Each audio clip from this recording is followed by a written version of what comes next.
Hello everyone. तो अभी हम डिस्कस करेंगे एक बहुत ही प्यारा सा कॉन्सेप्ट जो कि हमारा होने वाला है मोल फ्रैक्शन पर। आइए इसको समझते हैं कि मोल फ्रैक्शन क्या होता है। एग्जांपल से समझेंगे, लेकिन थोड़ा एक दो पॉइंट समझ लेते हैं। अगर हमारे पास जितने भी मोल्स दिए गए हैं उनको अगर हम फ्रैक्शन में कन्वर्ट कर देते हैं, उसी को बोलते हैं मोल फ्रैक्शन। अब इसको कन्वर्ट कैसे करेंगे, इसके लिए हमको एग्जांपल की जरूरत पड़ेगी। तो हमारे सामने देखिए दो एग्जांपल दिए गए हैं, पाइनएप्पल एंड ऑरेंज। और देखिए पाइनएप्पल कितना है, 5 मोल है। ऑरेंज कितना है, 4 मोल है। 5 मोल 4 मोल को आप नंबर भी मान सकते हो कि पाइनएप्पल 5 है, ऑरेंज हमारे पास कितना है, 4 है। मोल तो आप लोग पढ़े होंगे, नहीं पढ़े होंगे तो जाके मोल पढ़िए, तब मोल फ्रैक्शन पे आइएगा।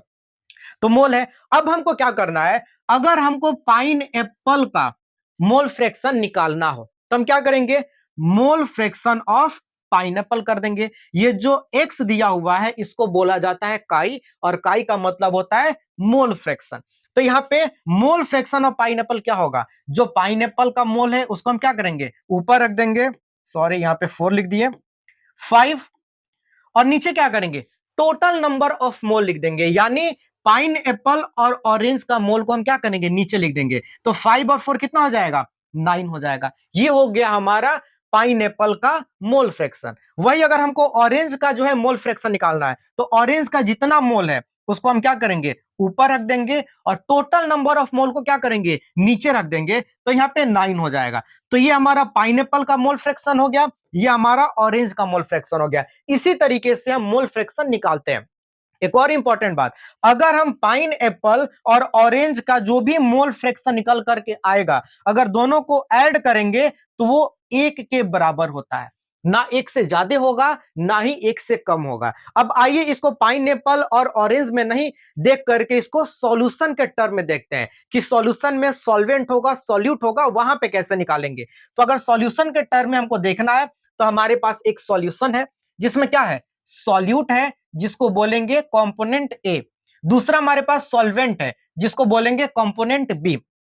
अब हमको इस सॉल्यूशन में से, क्योंकि इस सॉल्यूशन में सॉल्यूट और सॉल्वेंट दोनों है, लेकिन हमको सॉल्यूट का नंबर ऑफ मोल बोल रहे हैं, मोल फ्रैक्शन निकालना हो तो हम क्या करेंगे, मोल फ्रैक्शन ऑफ कंपोनेंट ए या मोल फ्रैक्शन ऑफ सॉल्यूट करेंगे। अब सॉल्यूट का निकालना है तो जो भी सॉल्यूट का नंबर ऑफ मोल दिया रहेगा उसको हम क्या करेंगे, ऊपर रख देंगे, और नीचे क्या करेंगे, सॉल्यूट और सॉल्वेंट का नंबर ऑफ मोल रख देंगे, और यहां से हम क्या करेंगे, मोल फ्रैक्शन निकाल लेंगे। अगर यही सॉल्वेंट का निकालना हो, mole fraction of component B या सॉल्वेंट का निकालना हो, तो सॉल्वेंट का जो भी मोल दिया रहेगा उसको हम ऊपर रख लेंगे, और नीचे क्या करेंगे, ए और बी का नंबर ऑफ मोल रखेंगे, और दोनों को इक्वेट करके मोल फ्रैक्शन निकाल लेंगे। और अगर चाहे 2 कंपोनेंट हो या 3 कंपोनेंट हो, हमेशा ही सबका एडिशन 1 के बराबर होगा। किसके बराबर होगा, 1 के बराबर होगा। ना 1 से ज्यादा होगा, ना ही 1 से कम होगा। तो यहां पे सारा ये टर्म दिया हुआ है, आप नोट कर सकते हो।